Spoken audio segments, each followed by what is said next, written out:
Assalamualaikum warahmatullahi wabarakatuh. Halo anak-anak, bagaimana kabar kalian hari ini?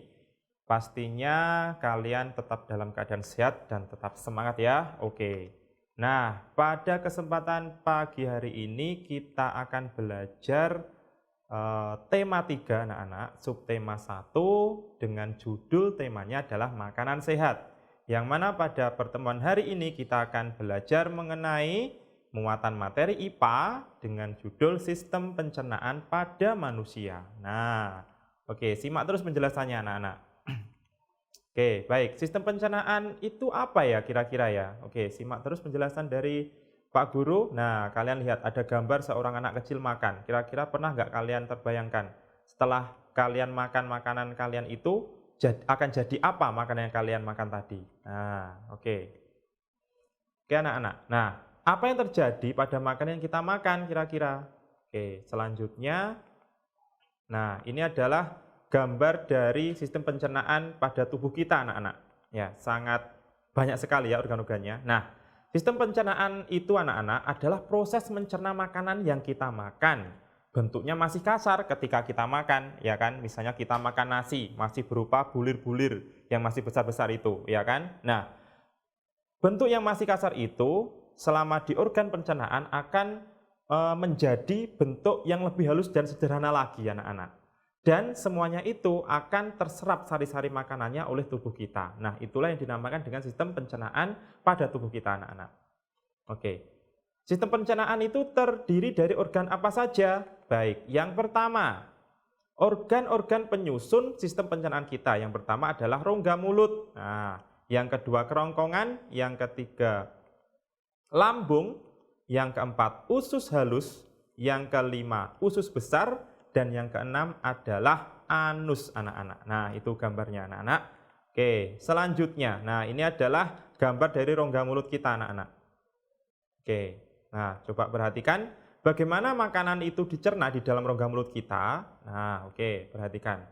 Bagian-bagian mulut kita itu terdiri dari gigi, ya kan? Kemudian ada lidah, kemudian yang ketiga ada kelenjar air liur anak-anak. Nah, selanjutnya di dalam rongga mulut anak-anak, makanan itu akan dicerna secara mekanik oleh gigi.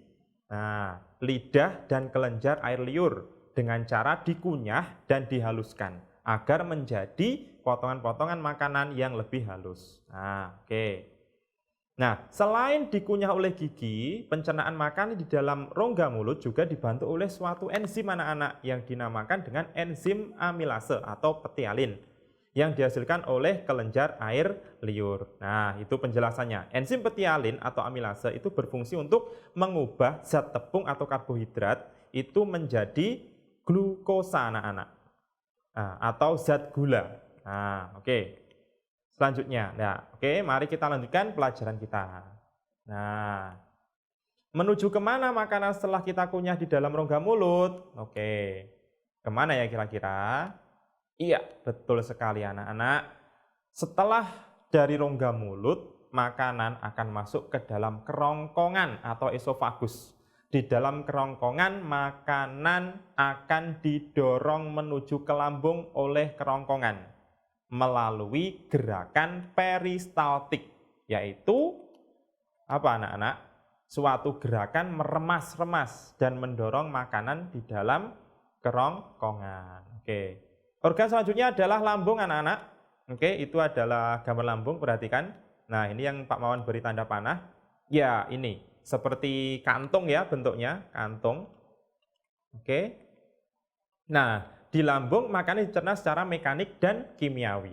Secara mekanik itu dilakukan oleh otot-otot lambung anak-anak ya yang berkontraksi. Kemudian secara kimiawi pencernaan di dalam lambung itu dibantu oleh enzim-enzim pencernaan. Misalnya terdiri dari beberapa enzim. Ada asam klorida, ada enzim pepsin, dan ada enzim renin anak-anak. Nah, baik. Selanjutnya, dari lambung kita menuju ke usus halus. Usus halus kita terdiri atas 3 bagian anak-anak.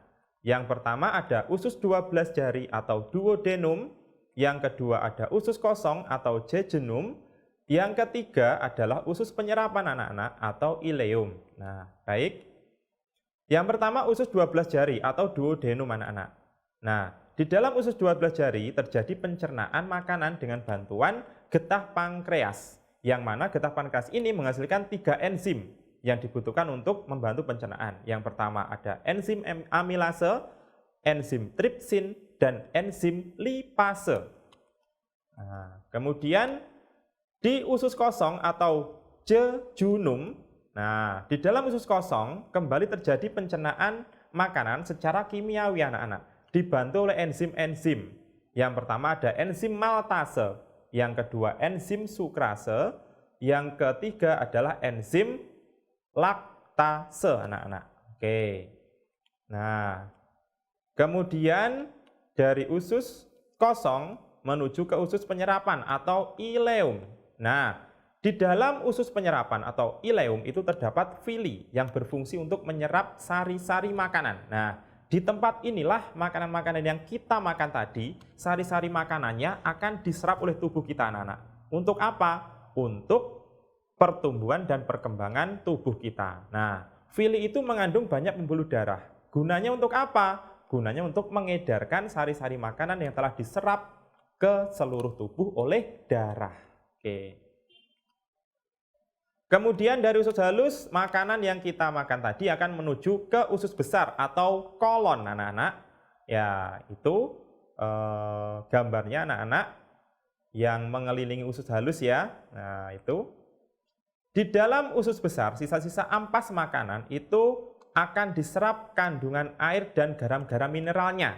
Ya, tadi kan sari-sari makanan sudah diserap di dalam usus halus. Nah, di dalam usus besar yang diserap bukan sari makanan lagi, tetapi yang diserap adalah kandungan air dan garam-garam mineralnya.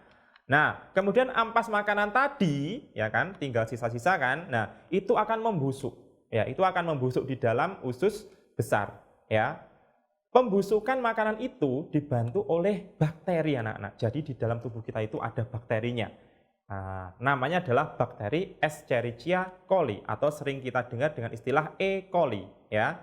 Suatu bakteri yang membantu pembusukan sisa-sisa makanan yang berada di dalam usus besar. Oke.